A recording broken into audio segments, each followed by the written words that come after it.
בכל הגזרות ובכל העוצמה. Our forces are working in all the arenas, in all places. Our victory will be loud and clear. It will pass the message to the enemies, one that will echo for generations. The enemy wants to destroy the state of Israel, and I tell you, and I tell them, our enemies will fail. They will be defeated. We will not stop until victory and until we reach all of the goals that we've decided about.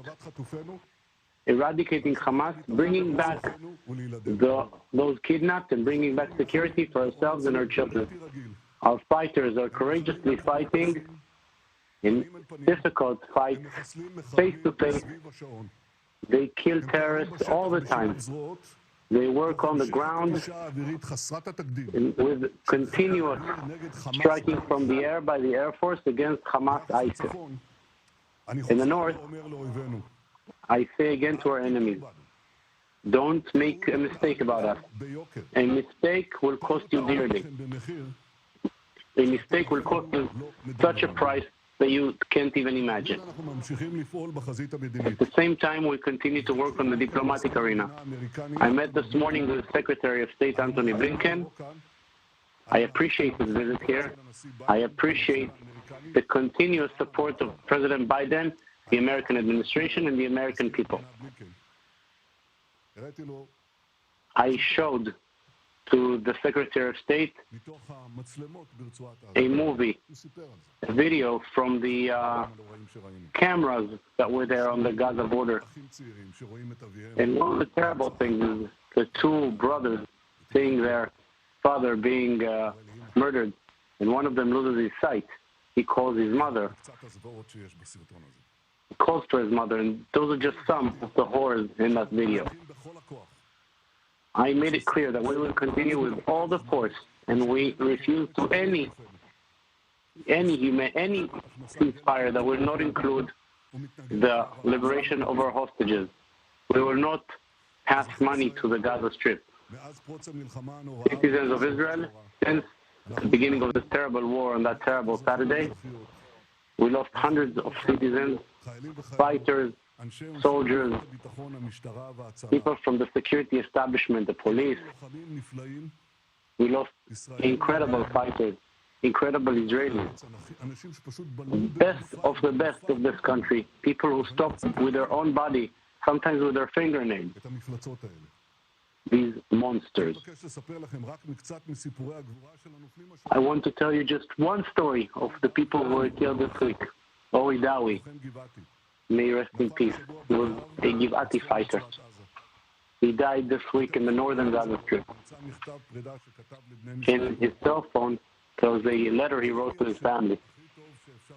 I had the best service I could ask for, he wrote. I have the honor of leading my soldiers.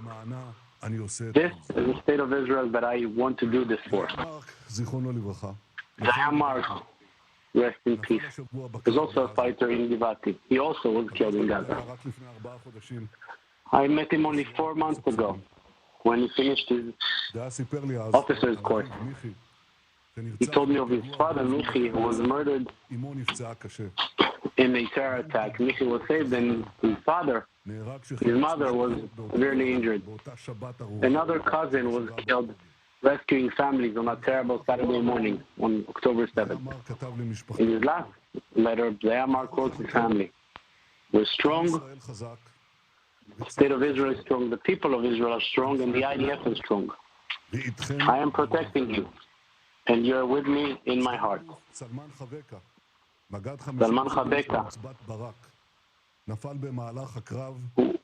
a high-ranking officer, was killed in the fight in the northern Gaza Strip. He's a Druze. He was one of the first ones who fought the terrorists in Kibbutz Be'eri. He told of the moment in which his tank had to go into the kibbutz. He wrote that as soon as the people heard the tanks roaring in, suddenly they felt security. In his last moments, he brought a moment of security. Every person killed is a major hole in our heart. Each and every one of them is a whole world for his family and his friends and his loved ones. Each one sacrificed his life for our lives.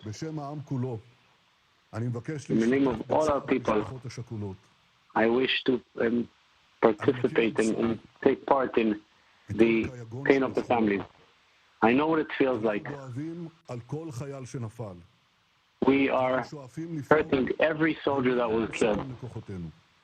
We're trying to operate with a minimum of risk for our forces, but we will do whatever possible to achieve victory on our enemies. Thank God and thank you, the citizens of Israel. With your help, we will do and we will succeed. Together we will win.